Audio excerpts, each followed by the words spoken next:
Hey folks, welcome to Shadow Empire. This is quite a big and complex game, and I thought that I would just share some of the stuff that I've learned while I've been kind of beta testing it and doing the review that I did.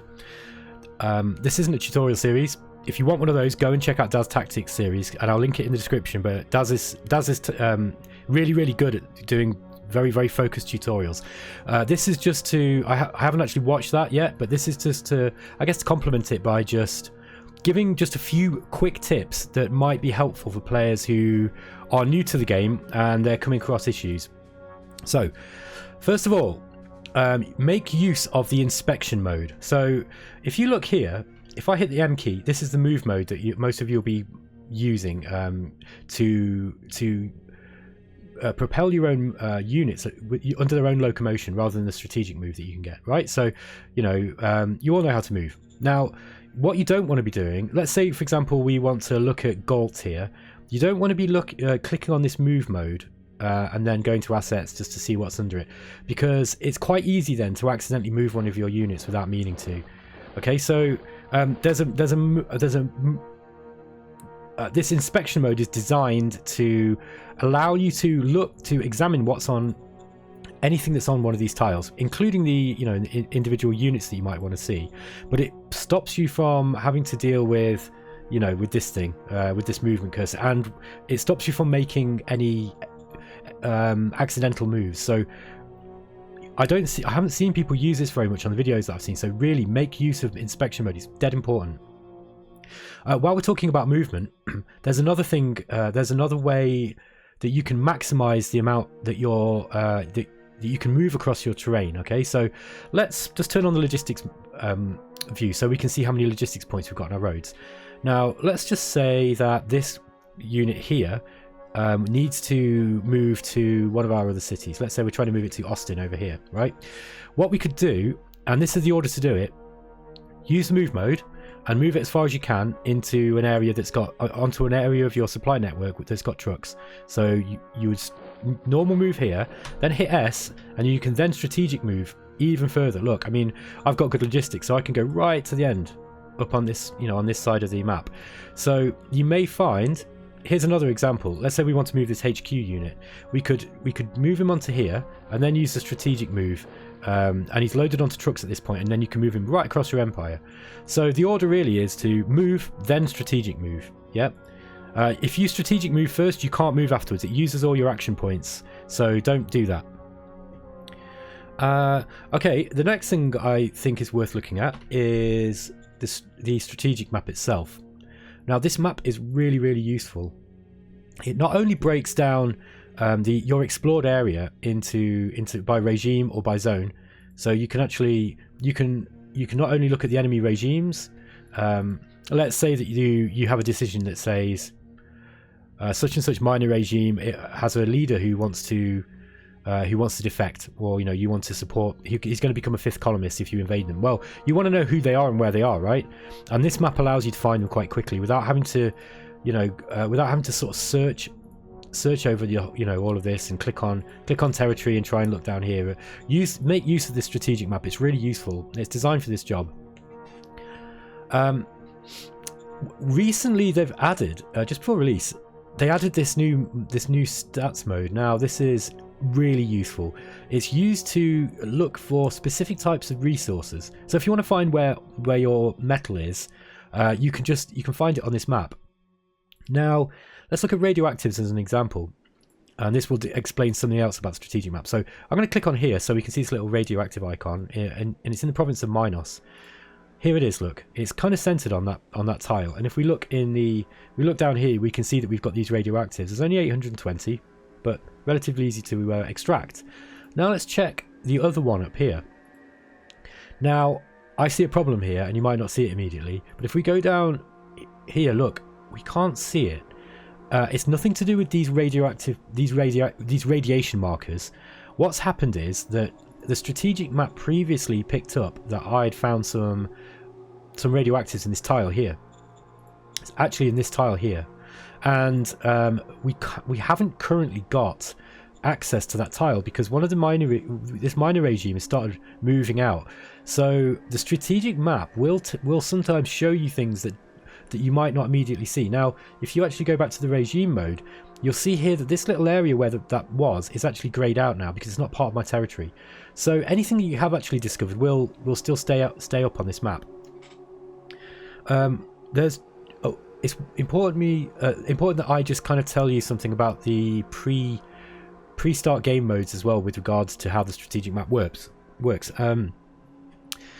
You can change different settings with regards to the fog of war, and how much of the planet is revealed to you at the start of the game and as you expand. Now, if you've got the game set to just partial fog of war, everything on the game is already visible, including all the resources that are across the map. So you may find that when you look at the statistics, this stats tab, you might actually see everything that's on the map, and if that's how you like to play, that's absolutely fine.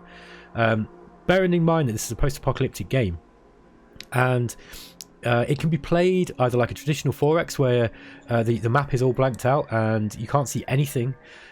If that is the case, then sometimes these borders that you see are going to be inaccurate, because as you kind of move across the map and you roll back this fog of war here, it will show borders, and what happens is the strategic map makes a best guess at where the borders are going, and it will just be like straight lines, and you need to be really careful with those.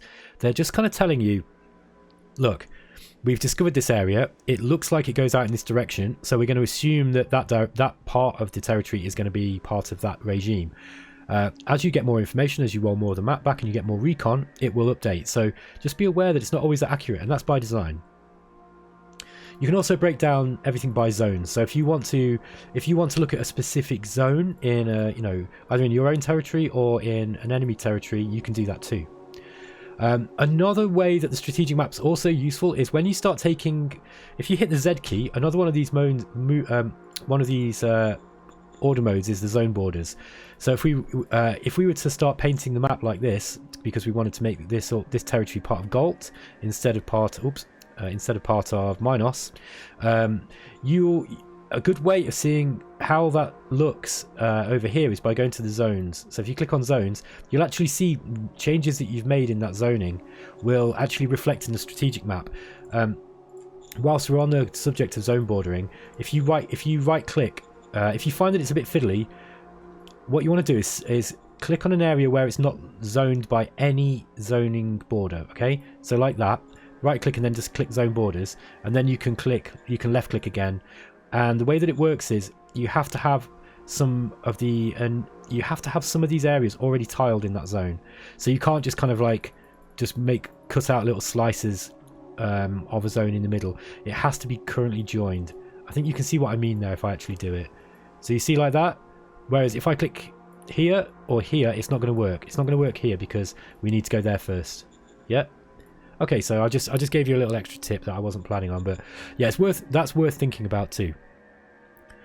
Point number 4, I'm going to call "Do not trust the combat odds," and there's a reason for this. So let's move some troops in, and let's initiate some combat. Okay, so we've got enough recon now on this particular hex that we can actually see what's in there, but this is not accurate information. So, recon, if you hover your mouse over here, it will tell you that the minimum recon for unit info is 40, and the minimum recon for full unit info is 400. So you need to get 40 just to have a rough idea of what's in here, and you need to get 400 recon on that square, on that hex, in order to get, to know exactly what's in there. And the only way you can get lots of recon is if you get lots and lots of units around it, particularly recon units. Now look, we've now gone up to 67 because we've got these buggies. And buggies aren't bad at recon. They're not as good as motorbikes, but they're not bad. Now, let's initiate a combat. So look, in this particular battle, we've got the option to add these three units here. Now, these we just remove all the attacking forces for a moment. You'll see we've got the eligible forces here. As we add them, what's actually happening is you're adding them from these tiles, and you can click on them here too. And sometimes this can actually be more useful doing it this way, because you can actually see where you're going from. I actually wish that there was a little bit more of an obvious indicator. You can see that they're highlighted, but on my high-res screen that's quite hard to see. So I think that Vic could probably do something here to make this a little bit more obvious maybe, but I digress. So the odds are now 2.8 to 1, which aren't honestly that great odds in Shadow Empire, you know, you're going to take casualties at this, and there's a fair chance that the enemy will still win. Now, these odds are only based on your current recon points. So we've only got 67 out of possible of 400 or more, right? Up to 400 points. Any more than 400, it doesn't matter. You've automatically got the full info, right? But 40 is a minimum you need to see what's on here. Any less than 40, and you'll just get a question mark here. And do not do that unless you've got very, very powerful troops. If you've got a bunch of guys with heavy combat armor and laser weapons, and you're going up against, you know, mutants or something, you know, really not very powerful like that, then yeah, you can go in and you don't have to worry too much because they just can't hurt you. But with, I mean, what are these guys here? Let's just have a look at these units that I was attacking with. So we've got the 5th Light Infantry, we've got grunts. These grunts have just got padded in virus suits and an automatic rifle. They're going to get toasted. These guys have got Gauss rifles and combat armor. They're going to be there. These guys aren't going to be able to hurt them very well. The same goes for the buggies. However, the fact that these guys are in here, and you know, we've got this. I'll just see if I can get this attack screen again. So look, the odds have completely changed now, just because I've gone at this in a different order. So just be a little bit careful, because the odds are not consistent in this regard. They'll be consistent depending on who you're attacking first with, and they can drastically change. You can lose battles where it says 10-1, so never ever think that this is a dead cert win. I saw people on Tortuga Power's videos giving him some kind of comedy grief over this, because he was looking at 8-1 odds and saying, oh no, I'm not sure about that. And I've got to stand with him here. He's absolutely, Tortuga made those decisions because he's played this game a lot, and he knows that that is not a dead cert win. And particularly on that particular battle he was playing, if you lost any casualties there, that game would have been over really. So, you know, you've got to be really, really careful. Do not trust these odds. You will gain experience into how the odds work as you start playing a little bit more, and at that point you will start to, you'll know what works and what doesn't. You'll know, for example, that even if you're 2-1 against, if you've got, you know, heavy tanks against their light, you know, against these raider guys, you're probably going to win anyway. So but it's not always certain, you know, and entrenchment can make a big difference. So just be really, really careful. Don't criticize. I mean, the game is worthy of criticism in some areas, particularly with regards to how it does hide some of the information away from you, and it's not always that clear about what's going on. However, the combat odds it can be a little frustrating, but you will get used to it. Okay, so that's the combat odds. Don't trust them, and you know, you will learn to use your own judgment. The next one I think that people might miss is, I bet Daz has talked about this in his series, although I've not actually looked at it yet, but I would be surprised if he's missed this, and that is, you need to discover essential technologies in each tier before researching the next tier. Okay, so the way that in Shadow Empire, the way that the research works is that first you have to discover it's all broken into tiers. Now this early tech tier is always researched. Now the basic tech contains some absolutely critical techs, and the way that the research works is first you assign bureaucratic points to your economic and military councils, and at first you want to pump more into discovery. And the reason being is because if let's say that you've started your game and you found automatic rifle, sealed roads, high velocity guns, that's fine. Now those are all really, really useful, and you're going to need them pretty quick, particularly high velocity guns and automatic rifles. However, let's say that you're playing on a planet where where solar power isn't going to be so useful.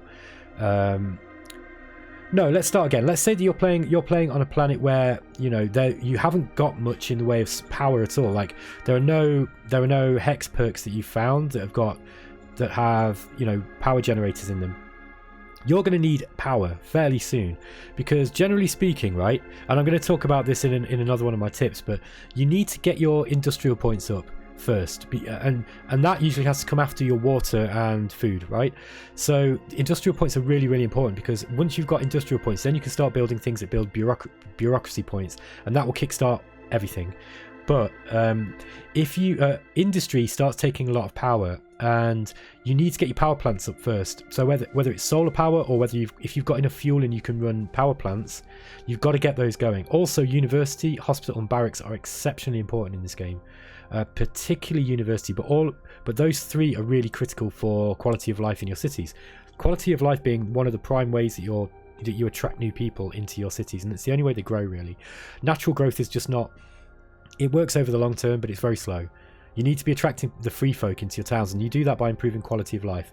So, okay, I've digressed, but what you need to do is make sure that you don't research less useful text before you've found the ones that you need in the tiers. Because let's say that you take automatic rifles, sealed roads, and high velocity guns. That will then open 1-2 more tiers. Yeah. Now you're then diluting the random chance that you're going to get one of these power plant or solar energy, and those two really are absolutely critical. One of them is going to be essential to you. So don't do what I do in one of my first games, where I shot my way down the research tree, then hit the mid game, didn't have any way to generate my own power, and my people started starving because all the zone farms went off. So you need to be really, really careful about analyzing your game based on the planet that you're on, and looking, to see what you need. Like in the lava game planet I was playing, water was a bit of an issue. Water is a bit of an issue. Other planets like Seaward class planets, or some of the which is the one that's kind of like the Seth, I forget its name now, but there's another one which is a desert planet that has water on it, but it doesn't really have any life. Now that one you might get quite a lot of water on too, but so getting the water text isn't going to be so much of a critical thing. But you need, like, for example, water purification. If you're on a planet where there isn't much water, like on this game I'm playing on a Seth planet, so there is buried ice, but it will run out eventually. And even though you've got 263,000 available, and you might get quite a lot, it will run out eventually.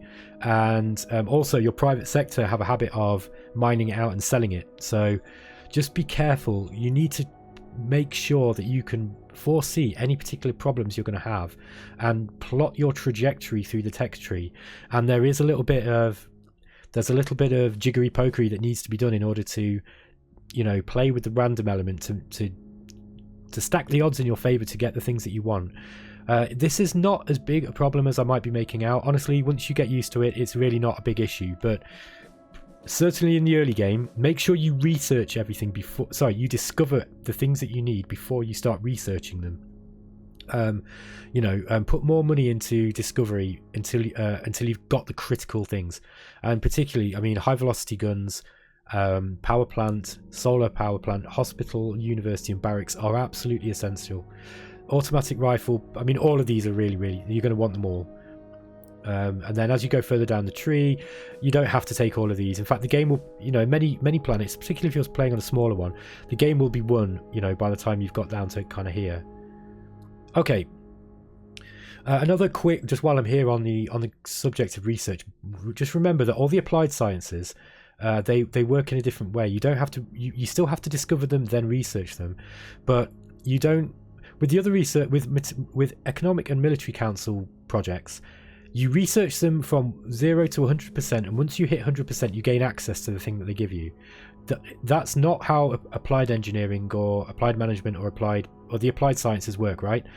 The applied sciences, the way that they work is that it gives you a gradual benefit depending on how much of it you've researched. So it's a linear research field, and the further up you go, the more benefit you get. So let's say that you're optimizing your armor thickness. If you optimize up to 25%, you'll get 25% of a certain amount of the bonus. So you don't have to get to 100%. In fact, I recommend you don't try. As the tooltips will tell you. Let's just have a look here. Yeah, it says arriving at level 100 will be extremely difficult, and the effects are gradual. So don't think that you've got to reach 100 with this. And also, if you start using one of your other councils to develop one of these, don't be surprised if you're wondering, hang on a minute, why am I not getting any more models being developed, or any more assets? And often it will be because you've selected something that is actually an applied field, and you're gradually climbing this Mount Everest, of research that you require in order to get to 100%. So just bear in mind when you go for these, you need to keep an eye on them. Okay, so that's research. The other piece of advice is you're going to come across this early, and it might be a bit obvious, but you need to secure your essential resources first. Now, there's no hard and fast rule, I don't think. I mean, I've played this game for 100 hours already, at least, and I don't think that there's an optimum way to do it on, that covers all the planets. However, generally speaking, you want to secure your water supply first, then go for food. Now, that is not a hard and fast rule, but generally, I think generally speaking, that's a guideline, because if you've got 200 water, which is usually what you start with, and if you build your farm first, you're going to be dropping down water immediately, and you're going to hit zero unless you can go to the traders and you can buy a lot of water. Now, if you're on a planet like, look at this one here that I'm on. Now, this one is a Seth class planet. There is no water on the surface of this planet. It's all being mined. Now, there is a fair amount at the moment, but later in the game it's going to go. But at least at the start, there may be water for sale, so you can kind of keep yourself going if you do build a dome farm first. But just be aware that generally speaking, you want to go for water first. Secure your water, buy food, and then once you've got enough. Once you've got enough water going, then you want to go for your zone farms, your dome farms. Sorry. Also, don't waste water. Like you will sell any excess up to a point, but if you start digging out loads and loads that you can't possibly use, and you start selling loads to the traders, eventually you'll get this message: water is currently at such a low price that traders have no interest to buy. And at that point, the auto sale will become auto throwing it into the bin. So you will lose water, and you don't want to do that. So you must make use of the these let's click on the, where are we? Not recycling, it's Bell I want. Where are we? Oh, let's just look at the one that's in this. There we go, Bell. Oh, it is recycling, but sorry, there's just water available here. That's why I haven't actually got one available. Let's just find, actually, using the management screen, where my water supply is. Ice mine. There we go. It's at Monarch. So look at this card, right? We're pulling out 440. Now, I'm only using 50% of the production here. There's a reason for this. For a start, you'll only use 50% of the energy that is required. And I think you only use 50% of the workers as well. I'm not certain about that. 200 energy, 1,000 workers. So yeah, so you only use a certain percentage of the amount of workers that you would need if you were working at 100%. You don't want to waste energy and waste worker jobs by throwing water out into the desert. Yeah, it's just a waste of money, and it's a waste of resources. And on a Seth class planet like this one, that's not good, especially in the long term. Hopefully your game will be won before you start running out of water, but you will run out of water if you play for long enough. And some people like to play slowly. Okay, in that case, you need to start going for these techs like water purification. Okay, I don't want this video to be too long, so let's crack on. The private economy. Now, the design idea behind private economy, this was something that Vic talked about in his interview with eXplorminate. The private economy is basically there to help you from not having to micromanage everything all the time, and it's much the same design idea that's behind the stratagem cards as well. They're there to prevent massive amounts of micromanagement. So let's look at the public economy. Here we go. We can filter it here. So if we look at one of these dome farms, this dome farm in Letherbridge here, this is feeding your populace. Now, 1 point, never nationalize these unless they're already receiving more food and you are set in your zone orders. Yeah, you've got your people to allow emergency food. If you disallow emergency food and you buy their only food source, your people will starve. I've made this mistake. Don't do it. Okay, so don't nationalize dome farms. It's just not worth it. Build yourself one. Okay, if you can't and you have to, just be aware that you are going to be starving your people unless you allow the emergency food. And even then, that emergency food has to get from your SHQ more often than not. So just you're putting a tax on your logistics as well. So it's just a bad idea to do that. Okay, so what will happen is They've built an arena here. They built a zoo. Some of these are from stratagem cards and from fate points that you can spend. But things like these sewers, they're adding quality of life points, right? Now, if we go to the civilization score here, you'll see that Lethabridge has actually quite a high scores across it. Now, that's partly because I've built my own buildings, my own assets, but it's also because the civilian economy is doing it for you. And you can wait really for the civilian economy to do that. You just bearing in mind it won't often keep up with the growth, and you'll start becoming unhappy. But the reason why this whole private economy is here is really just to take off some of the strain from the from the player. They will build things that you need, and you do get some of them, like for example the dome farm. You are getting some food for your public sector as well. So the public stuff with feeding your troops, feeding your own workers, all of that they do benefit to that, and you get some money. So that's why the private economy is really useful, and it really does help that you can go in there and you can pump money in. If we click on this button here, look, where the population is, it gives you a rundown of all the private jobs, how many funds they've got in order to build things, what they're building next. Look, at Lethabridge, they're building a light industry. Your income tax will affect this. So if you tax them too high, you're going to be getting more money to pay your soldiers, but you're going to be inflicting damage on your private economy. So you've got to balance the taxes out very much. It's really important. Okay, if you've got any problems with logistics whatsoever, there are several tools that you can use, but there is one golden rule: build more truck stations.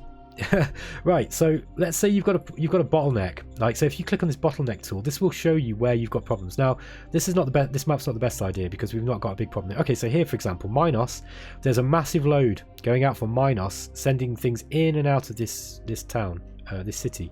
So you can see here, this is where there's a bottleneck. Now, I'm willing to bet that we don't have a truck station here. Let's just have a look. Oh, we do. We've just not got enough trucks, and partly that's because we're supplying a load of our units out this direction. So, firstly, use the bottlenecks to find out where the bottleneck is. Then, let's say that you've got a bottleneck on this. I mean, you can see this is blue and red. This area is also not doing so great. There's a lot of strain here. So you might want to think about building, like in this area, build another truck station. Look, you can see I've actually done that here. This turn I've finished building a truck station because I've got a bit of a problem. So truck stations, they do take where is it? Let's have a look at their upkeep costs. There are 100 workers, so they don't take fuel even, but they take fuel to build. But supply bases will take some fuel to run. But build more truck stations, and you will find that if you have these mystery problems like I was getting in my games, where you just can't figure out why it is that your SHQ isn't getting food out to your people, it's usually because you're building too many things. You're overflowing your trucks, you're flooding your trucks with goods that they have to send out to the various zones, the various OHQs, all the troops that are requesting ammunition and supplies. So firstly, slow down with what you're building. If necessary, drop the production rate of some of your buildings so they're not taking so much supply, and then build more trucks. Eventually you can move on. Once you've got a decent amount of metal, you can start building railroads. And railroads are really, really effective at moving things quickly and very efficiently, but they are a significant investment in metal particularly. So okay, what else have we got?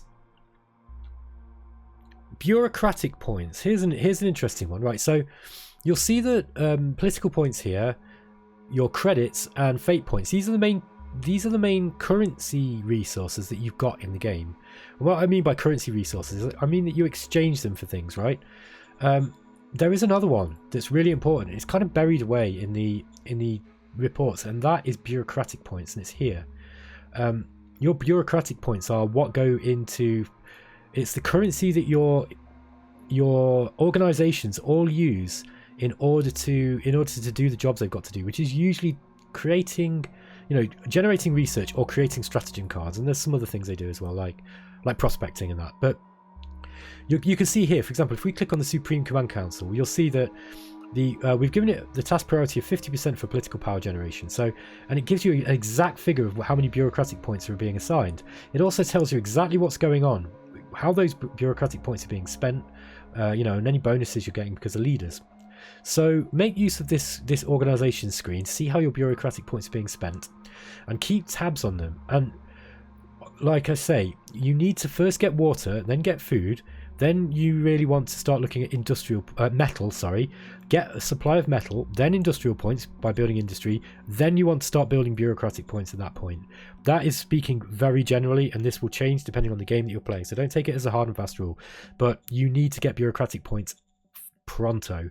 The quicker you develop your bureaucratic point output, the quicker that you will start snowballing with regards to your research, which will give you just the technology that you need to start taking over the world. So bureaucratic points are really important, and here's how you keep track of them. It's in the Empire dashboard, and they're here, and you can get all the bureaucratic points that are going into each of the councils are all available here in this Empire dashboard as well. The report I really like this report screen system. I know not everybody will appreciate it because it kind of does bury information in certain ways, but at the same time, once you understand where everything is, it's actually really cool and it's very immersive. Okay, I've talked about troubleshooting supply problems. The final piece of advice I think here is get to know the user interface, because there is so much stuff in here. Let's just randomly look at something. Let's go into the model part of the management screen. So once you've researched your models and you've built some using the Model Design Council, it starts banging them out into here, right? And you can search, you can look at how they're organized with regards to infantry, all the different infantrymen you've built, bearing in mind that each time you design them, their design changes, so they might, even the same model with the same equipment might have different statistics because because you're improving their quality each time you're redesigning them. There is so much information buried away. That's not fair. It's not buried away. There's so much information here that is presented to you if you take the time to look for it. Okay, so for example, if we click on these grunts, you can see where these particular models are actually located in all of your formations and your units. It's super detailed, man, and there's really, if you work out this user interface very, very thoroughly, you will be able to very quickly figure out what you need to get in this game. For example, you can use, let's say your people are starving. Well, which of my zones have got the hunger? Because I'm an excellent governor, I've not got any hunger problems, but you get the idea, right? Where's the most manpower coming from? Well, let's say, okay, my manpower is mostly in population. I haven't got enough workers. Well, I need to add more workers then, and then you can kind of find which zone it is that is pumping out all these workers, where you might need to change them, where you might need to stop recruiting them from, all that sort of stuff. So just explore this user interface and really get used to it. Look, the order of battle is another one. You can quickly find where your units are using this. So let's just zoom in. Like if we click on these specific units, we can trace them. We find our infantry units, we can find our mechanized units. We've got these are the these are all the OHQs you've got here. We've got independents, and then we've got militia units here. So go through all of these different, all of this stuff that you don't really see people using so much.